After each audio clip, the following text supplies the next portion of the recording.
స్మృతిలో శివబాబా, కర్మలో బ్రహ్మబాబాని అనుసరించాలని చెప్పేసి శివబాబా యొక్క శ్రీమతము.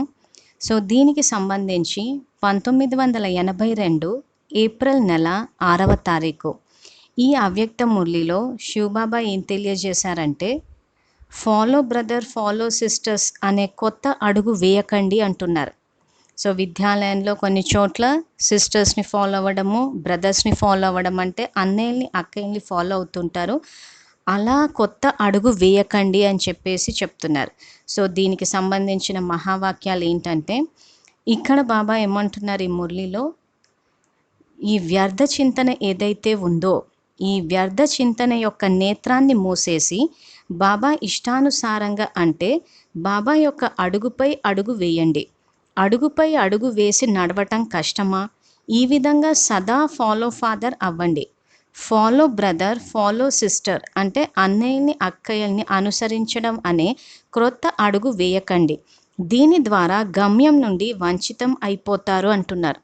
సో సిస్టర్స్ని కానీ బ్రదర్స్ని కానీ ఫాలో అయితే గమ్యం నుండి వంచితం అయిపోతారు అంటున్నారు. సో ఇక్కడ మన యొక్క గమ్యం ఏంటి అని అంటే నరుని నుండి నారాయణుడి స్థితికి చేరుకోవడం.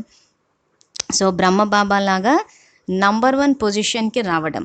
సో ఇక్కడ విద్యాలయంలో బ్రహ్మబాబా శరీరం వదిలేసిన తర్వాత గుల్జార్ దాది శరీరంలోకి శివబాబా వచ్చినా కానీ గుల్జార్ దాదిని ఫాలో అవ్వమని చెప్పి కూడా ఎక్కడా చెప్పలేదు.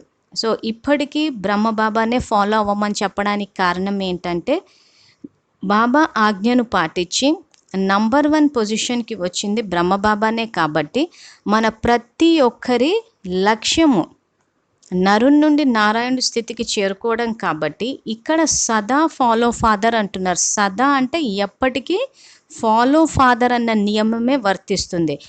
ఒకవేళ సిస్టర్స్ని కానీ బ్రదర్స్ని కానీ ఫాలో అయితే గమ్యం నుండి వంచితం అయిపోతారు అని అంటారు.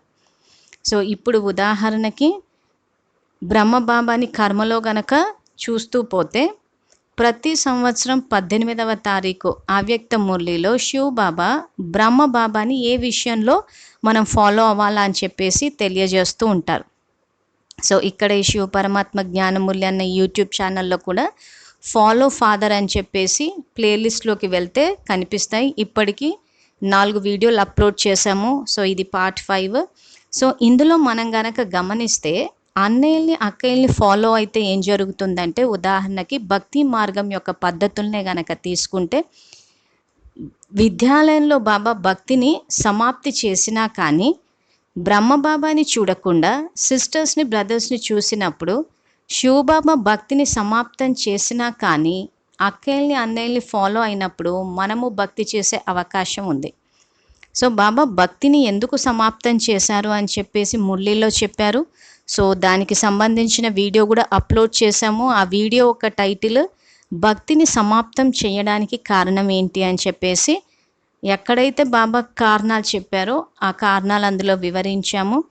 సో ఆ విధంగా మనం ఎప్పుడైతే శివబాబా యొక్క శ్రీమతానికి అనుసారంగా బ్రహ్మబాబాని ఫాలో అవుతామో అప్పుడు ఆయనలాగా మనము నంబర్ 1 పొజిషన్కి వస్తాం. అలా కాకుండా ఇక్కడ బాబా చెప్పినట్టు సిస్టర్స్ని బ్రదర్స్ని ఫాలో చేసే కొత్త అడుగు గనక వేస్తే గమ్యం నుండి వంచితం అయిపోతారు అని అంటున్నారు. తర్వాత వారికి గౌరవం ఇవ్వండి కానీ అనుసరించకండి. విశేషతను మరియు గుణాలను స్వీకరించండి కానీ అడుగు మాత్రం బాబా యొక్క అడుగుపై వేయండి అంటున్నారు. సో అందరికీ గౌరవం ఇస్తాము కానీ కర్మనా స్థాయిలో ధారణా స్థాయిలో ఫాలో అవ్వాల్సి వచ్చేసరికి మాత్రము బ్రహ్మబాబానే ఫాలో అవుతాము. సో బ్రదర్స్ సిస్టర్స్లో ఉన్న విశేషతలను మరియు గుణాలను స్వీకరిస్తాము కానీ అడుగు మాత్రం బాబా యొక్క అడుగుపై వేయండి అంటున్నారు. సో ఎవరిని చూసినా కానీ వాళ్ళలో ఉన్న విశేషతలని వాళ్ళలో యొక్క గుణాలనే చూస్తాను తప్పితే బాబా యొక్క శ్రీమతాన్ని ధారణా స్థాయిలోకి తీసుకువచ్చే విషయంలో మాత్రం బ్రహ్మబాబాని. సో ప్రతి సంవత్సరం ఏదైతే 18వ తారీఖు అవ్యక్త మురళి ఉంటుందో బ్రహ్మబాబా ఏ రకంగా బాబా యొక్క శ్రీమతాన్ని ధారణా స్థాయిలోకి తీసుకువచ్చారని చెప్పి శివబాబా చెప్పారు.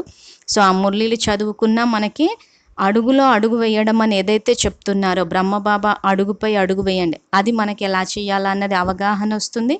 లేదా ఈ యూట్యూబ్ ఛానల్లో కూడా ఇప్పటికీ 4 వీడియోలు అప్లోడ్ చేశాము. రాబోయే రోజుల్లో కూడా ఇంకా మిగిలిన వీడియోస్ కూడా అప్లోడ్ చేస్తాము. అవి గనక చూస్తే బ్రహ్మబాబాని ఫాలో అయ్యి బ్రహ్మబాబా లాగా నంబర్ 1 పోస్ట్కి రావడానికి ఏ పురుషార్థం చేయాలో మనకి అవగాహన వస్తుంది. తర్వాత ధారణ చేయడం కూడా మనకి సహజం అనిపిస్తుంది. ఓం శాంతి.